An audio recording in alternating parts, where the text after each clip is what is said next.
Hey, what's going on YouTube? Welcome back to Doing Things with you, Doug. Today we got a special for you, lump crab cakes.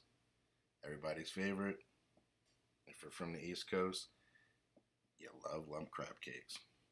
Now, my crab cakes, I like to do jumbo lump, but I couldn't find any, so I'm just going to do the basic lump crab cake for you.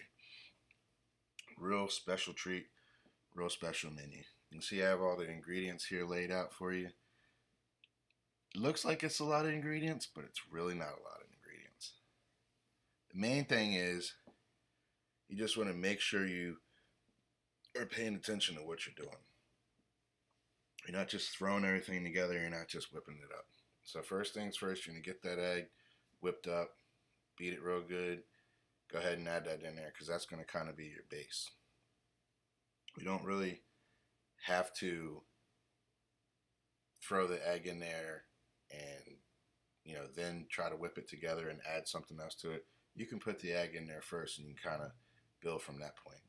So then you want to do your heavier liquids, which would be your mayo, your mustard, and stuff like that.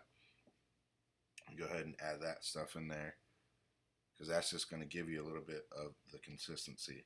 Now with your mayo, depending on how thick your crab meat actually is, like I said, I like to use jumbo lump. So because I just have regular lump, which essentially is just jumbo lump broken up, I'm not going to go heavy on the mayo.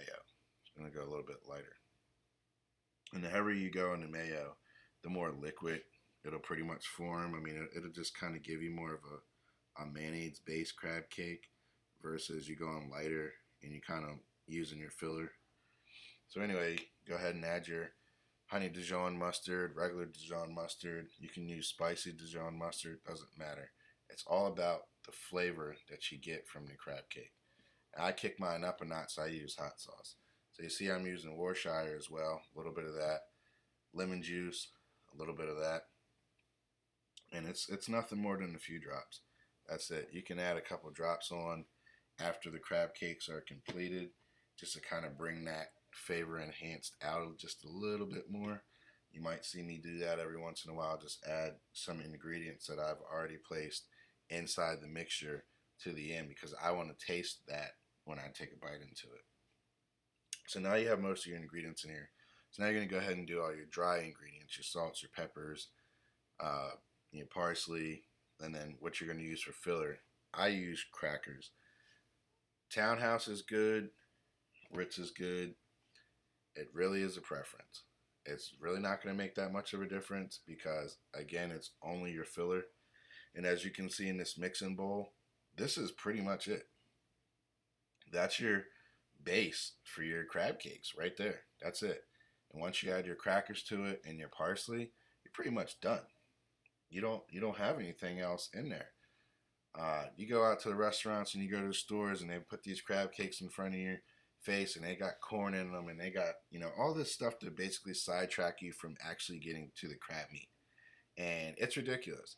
So here's a recipe on how to actually make lump crab cakes where you will actually taste crab meat, no filler. Like I said, this is it, just crackers. The technique I use to crush these crackers down is real simple. So I'm going to do my 2 tablespoons of parsley inside my mix of crackers. Now, I use the half packs of crackers, which I think comes out to like 12 crackers, maybe 15 or something like that. But basically, you just need a half a cup of crushed crackers. That's what you're going for. Real simple. You can't go wrong. If you do more than a half a cup, then you might have a little bit more of a filler. But a half a cup, under a half a cup, a little bit over, it's not going to make a difference. So what I do is I take the spoon and I jam it down inside the cup and crush the crackers inside the cup. This technique allows you to have a mess-free situation where you don't have to put it in a blender or a food processor and it's flying all over the place. It's just real simple and easy. It's a little bit more work in my hands, but who's counting, right? So now you got your crab meat. I add a little bit of Old Bay to that just to kind of just season that. I dump it in there. As you can see with this crab meat, it is not lumped. So it's just regular crab meat that's already broken up. So now you add your filler in there. That's it. This is where you got to pay attention. So you want to use your 3-finger method, and you just want to take your 3 fingers and hook and fold. Hook and fold. Hook and fold, just like that. And all you're doing is essentially just kind of tossing it. You're not crushing anything. You're just kind of tossing it. And that's what you're going for. You just want to toss the mixture together and just hook and fold. Now, with this technique, you'll find that everything will kind of still be loosened, and it'll still be able for you to use for you to build your crab cake. And so you can see what it looks like when you're all done. It's not mixed too well. So now you want to take a circle, and I've drawn it on my hand so you can see how big you want your crab ball to be. And that's all you need. And you just kind of toss it back and forth as if you were going to toss a baseball. But you want to do it lightly. So you want to cup each hand. You just want to toss it back and forth so you can get that molding of the inside of your palm. Place it on your cookie tray or your sheet pan. You can spray it if you're going to do broiled or on the oven or flat top, however you're going to do it. We're going to be cooking these on a Blackstone grill, so this cookie sheet's fine until we actually chill them for 20 minutes to a half hour, and then we put them on the Blackstone grill. Now, depending on the size of your crab meat, you should get about 6 to 8 nice sized crab cakes. And when I say nice sized crab cakes, you could easily do a crab cake sandwich for one of them. You could share with your, girlfriend or boyfriend, or you could split it in half for your kids. For somebody like me who grew up in the Baltimore area, that scene, I like a big crab cake. So I'm going to make a big crab cake. I can easily eat 2 of these by myself. Trying to do 3, that's pushing it. But here you have it. I'm dropping a little bit of hot sauce on there, dropping a little bit of lemon juice on there because that's what I want to taste when I eat my crab cake. Now, I use cocktail sauce, so the lemon juice, the hot sauce kind of complements it just a little bit. Just gives it almost like a tang, if you will. Sometimes I'll do spicy cocktail sauce. Sometimes I'll do regular. It's a preference. If I'm eating it with fries or a sandwich or something on my crab cake, I might do spicy. But if I'm going to do a surf and turf and I eat my crab cakes with the steak, I might just do the generic, cocktail sauce and just have it be that way. So I don't really try to gauge it along the lines of it being something where it has to be a hot crab cake or a hot cocktail sauce. It's just really just your preference on how you like to eat them. So at this point, you can get them in the refrigerator, wrap them with, plastic wrap or even tinfoil. If you're going to do tinfoil, just be cautious. You don't want the crab cakes to stick to the top of the tinfoil. Wrap them, set them in there. I'd say no more than 25 to 30 minutes. You might want to have them in the refrigerator.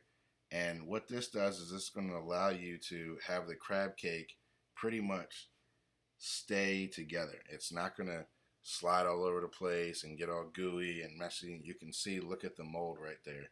That is what you want your crab cake to look like. And if it was a jumbo lump that we were using, you would see just lumps of crab meat just sitting there in the crab cake. But because it's just regular lump crab meat, you can still see it, but it's not as pronounced as it would be if it was jumbo lump. So that's the difference.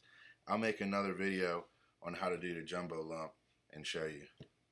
So here we go. We're going to fast forward to the grill. Now it's time to get cooking. Go ahead and get it on there. Nice and easy. And then you can, if it starts to break apart on you, you can kind of just mold it back together. I mean, it's not going to go anywhere. It's stuck enough to where just molding it back together, it'll stay and hold its form. 2 to 3 minutes on each side, and you're really done. That's all you're going for. You can serve these with almost anything, surf and turf, your favorite steak. You can even do ribs. I've seen it done that way. Let me know in the comments how you feel about it. Try this recipe. Thanks for watching, guys. Please like and subscribe if you like this video. And I'll see you again doing things with E-Dub. Take it easy. I'm out of here.